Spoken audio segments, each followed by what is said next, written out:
Welcome to Great Wakering in the district of Southend-on-Sea in Essex, which is quite far east Essex, or southeast Essex, I believe. This is a place that I've been wanting to go to for quite a few years, but never actually managed to do so. With the combination of plucking up the courage, having the time to do it, not really knowing where I'm going, and the reason about the courage is quite specific.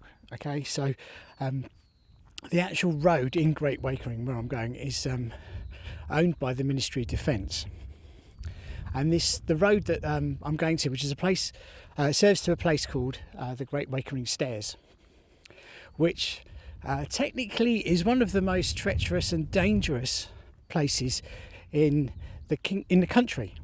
Okay, and I know it sounds bizarre that we would have, good old twee England, Great Britain, a place that's actually dangerous, but we do, and there's a reason for this. So it also has another name of the Great Wakering Brooms, I believe. And historically, it was a path that led out into the North Sea that was guided by brooms. So there was not brooms as in the ones you would use to clean up your yard. It's a different kind of broom. So they're wooden posts, basically, that led out into the sea. Now, the thing about this particular part of the sea, or the North Sea rather, is it's quite treacherous because the tide comes in quite quickly, and the path that leads you to the other side of Foulness Island, you can get separated, and there's been over 100 deaths. So it's really not advised, and in all seriousness, you actually have to have a proper official guide to take you and guide you and walk out into the sea, onto the sea path and onto Foulness Island. Now, I'm not doing that today. I had no intention of doing that, and I don't know that particularly interests me, if I'm honest. What interests me is that this section of the road, you're really dependent upon the permission of the Ministry of Defence, and it is open quite a lot of the time. I think the last time I had planned to do it, I phoned up the Coast Guard and they told me it was closed, and a very nice gentleman, and said no, he wouldn't be able to do it. So I thought now's a good time. It's still technically the middle of the year, the first day of summer, 2024. Still, I believe, one of the longest days of the year. So I thought it'd be really good to actually do this. And I parked up in the village of Great Wakering, and I thought I'd walk from there. Although I have just because I was kind of expecting maybe I might see a couple of hikers, but somebody in a car has just driven past me, and it's like, okay, I have no idea where you're going in your car, or where there is to go in your car. And a chap on his bicycle just cycled past me.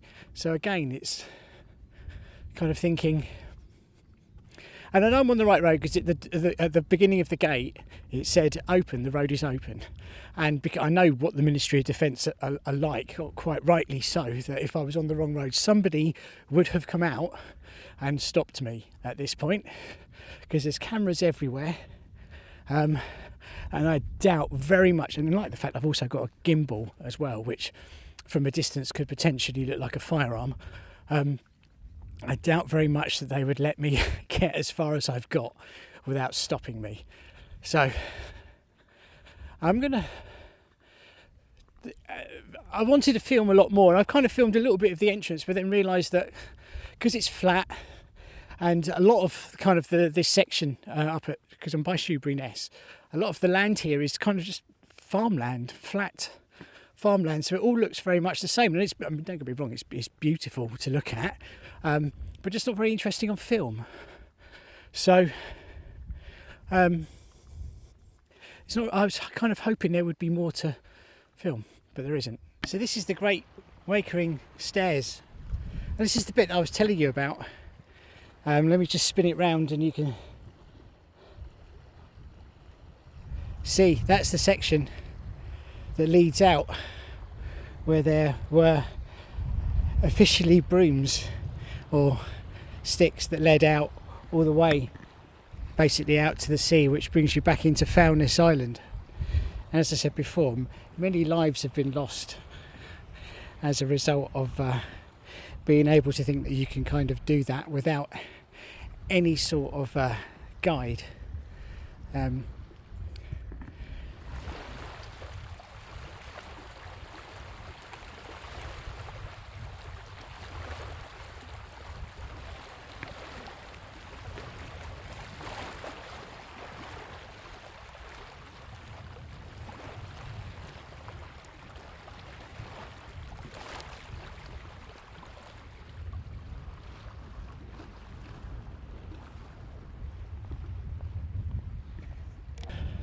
So I've literally walked as far as I can, I think. I mean, I'm reasonably confident I could actually walk further round. I just don't know that I want to. This concrete path ends, or it dips and then it's overgrown, and I don't really want to walk that far into the undergrowth. And so my gimbal's being weird now. There we go.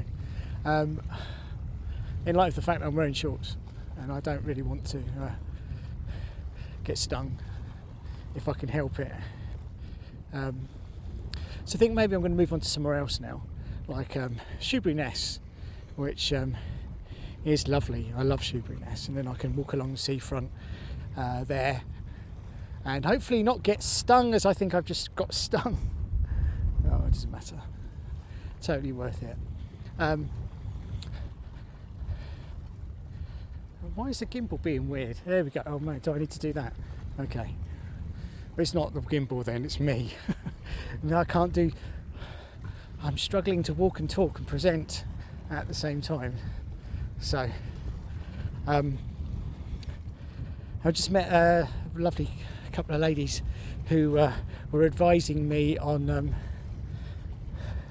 the best course of action in terms of walking here. So that's why I decided to do it. I'm not sure. I'm not going to get another chance. I mean, I'm sure I'll get another chance to do it. It's just the weather's lovely, actually. So kind of wondering, I've got a couple of places to go. I could either head off out to Wallasey Island, which I love as well. That's a possibility. Or I could go, as I say, take a wander down to what's it called? Shoebury Ness. We've got past Shoebury Ness anyway, so I might as well stop there. I don't think Wallasey Island is on the way to Shoebury Ness. In fact, I'm fairly sure that it's not. So I'm going to have a quick look at the map when I get back to the car and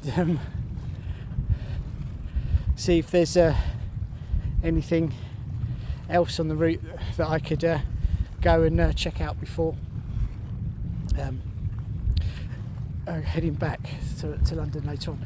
Now, there's not really a huge amount of, as I said in the previous podcast, depending on what you're listening to, it's really flat, so there really isn't a huge amount to look at in terms of sort of interesting scenery. And I mean, don't get me wrong, I love this part of the woods. And the thing I like about it is very much like living in the moment. So it isn't all about your Snapchats and your X's and your podcasts and your little middle-aged podcaster making films for himself. Because it really does encourage me anyway to live in the moment and just enjoy it, because I'm probably not a good enough I'm not a good enough filmmaker, content maker, to actually give you an example of what this is actually like and how serene it is, and how peaceful, even if you have got a view of Kent behind me. I can forgive that. So I'm coming to the end now, and almost back, and there's a lady with two dogs. I wonder if they look like a seal. She's got a dog or two with her, and they're swimming in the sea, bless them, and he's managed to hold on to his tennis ball all the way. I don't know if she'd appreciate me filming her dogs, but they look like they're having a whale of a time, which I'm going to sing in a second. There you go.